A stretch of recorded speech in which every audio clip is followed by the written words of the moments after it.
sikap egois seorang ayah dalam mendidik anak seringkali bukan semata karena niat buruk, melainkan muncul dari ketidaksadaran, pola asuh masa lalu, tekanan hidup, atau kurangnya pemahaman tentang peran sebagai orang tua. Berikut adalah 5 hal penting mengapa terkadang seorang ayah bersikap egois saat mendidik anak-anaknya. Pertama, terbawa pola asuh dari orang tuanya dulu. Banyak ayah tumbuh dalam lingkungan yang kaku dan otoriter, di mana mereka tidak diberi ruang untuk bicara atau mengekspresikan diri. Dampaknya adalah mereka menganggap anak harus patuh tanpa tanya. Pola pengasuhan turun-temurun membuat ayah merasa cara lamalah yang benar. Ego muncul ketika merasa dirinya tidak dihormati, seperti ia menghormati ayahnya dulu. Pola ini membuat ayah sulit menerima pendekatan parenting yang lebih lembut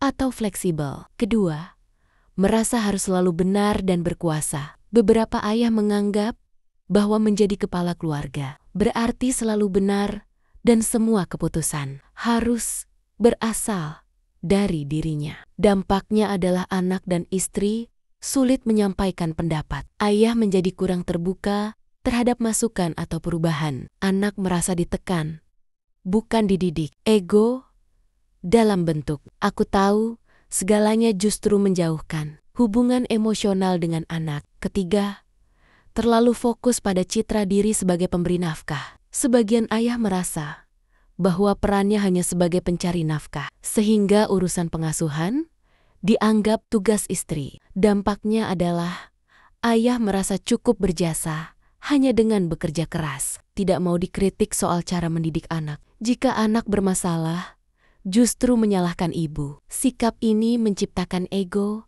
karena merasa aku sudah cukup berkorban. Urusan lain bukan tanggung jawabku. Keempat, kurang pemahaman tentang emosi anak. Sebagian besar pria tidak terbiasa bicara tentang emosi dan tidak tahu bagaimana menghadapi perasaan anak. Dampaknya adalah ayah menganggap tangisan anak sebagai kelemahan. Tidak sabar ketika anak mengekspresikan ketakutan atau kesedihan. Ego muncul dalam bentuk sikap dingin atau marah yang sebenarnya berasal dari ketidakmampuan mengelola emosi sendiri. Padahal pengasuhan bukan hanya soal aturan, tapi juga kedekatan emosional. Kelima, tidak sadar bahwa sikapnya bisa melukai anak. Banyak ayah tidak tahu bahwa gaya bicara, nada suara, dan sikapnya berdampak jangka panjang pada psikologis anak. Dampaknya adalah anak merasa tidak didengarkan